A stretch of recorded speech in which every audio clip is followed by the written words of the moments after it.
সারি সারি সাজানো রয়েছে আদার বস্তা। চাষের জায়গাটি ছায়াযুক্ত হওয়ায় ফলনও হয়েছে ব্যাপক। বসতভিটার পাশে নিচু জমিতে 10,000 বস্তায় আদা চাষ করেছেন নড়াইলের বামুনহাট গ্রামের কৃষানী মল্লিকা রায়। বিশ্বমানের থার্মিক্স রড, সালাম স্টিল থার্মিক্স, দেশের একমাত্র থার্মিক্স রড। মল্লিকা জানান, প্রতি বস্তায় 3টি বীজ রোপণ করতে হয়।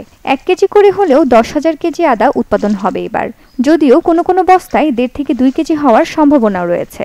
প্রথমত এতে মাটি যে সময় তৈরি করি সে সময় পর্যাপ্ত পরিমাণে সার মানে সবকিছু আমরা রাসায়নিক সার টার দিয়ে এগুলোর আর কি মাটি করে বানাইয়ে তারপরে আর কি বস্তায় প্রত্যেকটি বস্তার ভিতর 50 গ্রাম করে আদা দিই। দেওয়ার পরে আর কি সেই বানির সেচ দিয়ে জ্বালাই নেওয়ার পরে আর কি আস্তে আস্তে আর কি সেই যখন গাছ গজায়, বন জঙ্গলও হয় প্রচুর, জন কিষেন দিয়ে বা আমরা নিজেরা থেকে এই চাষবাস শুরু করি।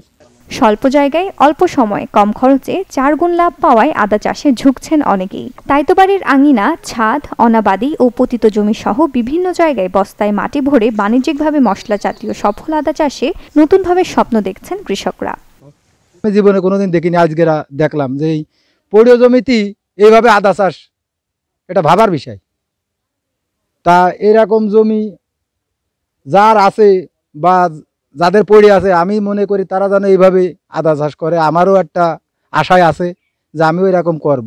এনাদের এই বড় আদার প্রজেক্টে দেখা দেখি অনেক কৃষক আছে যারা উদ্বুদ্ধ হয়ে আগ্রহ প্রকাশ করেছেন এবং আশা করা যাচ্ছে সামনের বছর এই তুলারামপুর ইউনিয়নে 50,000 বস্তায় আদা চাষ হবে। কৃষি কর্মকর্তারা জানান, আদা গাছে পানির চাহিদা কম, রোগবালাই নেই বললেই চলে।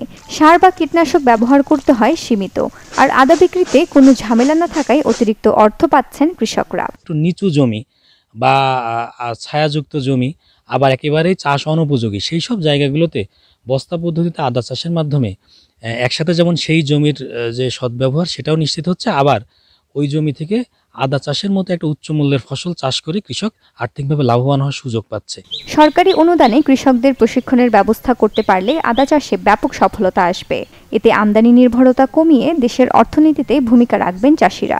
যদি আমরা আমাদের পতিত জমি, অনাবাদি জমি এবং বিভিন্ন আদোছায়া গাছের নিচে, টালের নিচে, মাচার নিচে যদি আমরা আদা চাষ করতে পারি, তাহলে আমাদের আমদানি নির্ভরতা যেমন কমবে, সেদিক থেকে আরেক দিক থেকে হচ্ছে আমরা আদা চাষে স্বয়ংসম্পূর্ণ হতে পারবো। কৃষি বিভাগের তথ্য বলছে, এবছর নড়াইলে প্রায় 30,000 বস্তায় বাড়ি 2 জাতের আদা চাষ হয়েছে।